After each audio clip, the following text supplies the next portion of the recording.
Hi everybody. Okay, we have the Left Behind Pre-Tribulation series here. The first three books to the left are the prequels before we get to Left Behind, and then we work our way through to book 8, The Mark. Let's see what's written in book 8, The Mark. Obviously about the 666 mark of the beast. The beast rules the world. Let's go to page 83.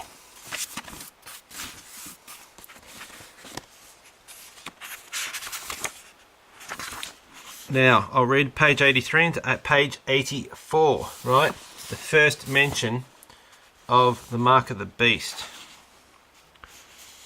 in this book. They will only be a quarter of the size of the original, which, as you know, in 4 times life size, it doesn't take a scientist to figure out then that the replicas will be exactly life size. While our beloved potentate lay dead, he imbued me with power to call fire from the sky to kill those who would oppose him.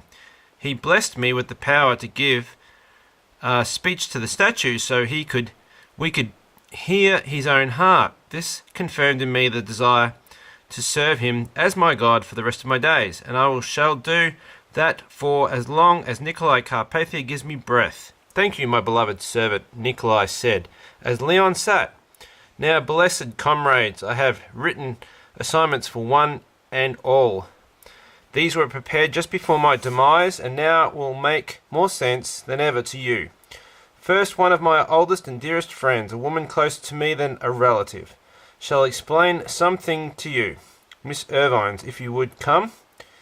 Viv Irvine's, prim and proper, her blue-grey hair piled atop her head, made her way to the head of the table and embraced Nikolai. As she passed out file folders with each director's name inscribed on them, Nikolai said, "Many of you know that Miss Irvine's helped me." Hang on. Where am I? And embraced Nikolai. As she passed out file folders with each director's name inscribed on them, Nikolai said, "Many of you know that Miss Irvine's helped raise me. Indeed, for many years I believe she was my aunt. We were that close. She has been working on a project that will help me put in place certain, unfortunately necessary controls on the citizenry.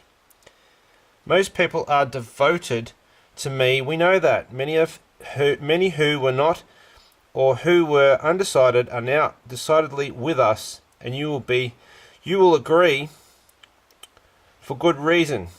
But there are those factions, primarily the two that..." Now I'm about to turn the page. Now on the page 82, it's talking about the Enigma Babylon One World faith. There's no mention up until this point in this book about the mark or the guillotines until we get to page 84. Now, of course, Nikolai Carpathia is the Antichrist in this book, and Leon Fortunato is the most high reverend father of Carpathianism. Let's go to page 84. Antichrist Nikolai Carpathia speaking. "I have already mentioned who are not loyal. Perhaps now they have seen the error of their ways and will henceforth be loyal. If so, they will have no trouble with the safeguards I feel must be initiated. I am asking those loyal to the global community, specifically to me and to the unified faith, to willingly bear a mark of loyalty." Walter Moon soon stood. "Sir, I beg of you, allow me to be the first to bear your mark." "Let us not get ahead of ourselves, brother," Nikolai said. "You may just get your wish, and while I am touched by your sentiment, how do you know that I will not brand you with an iron like a head of cattle?"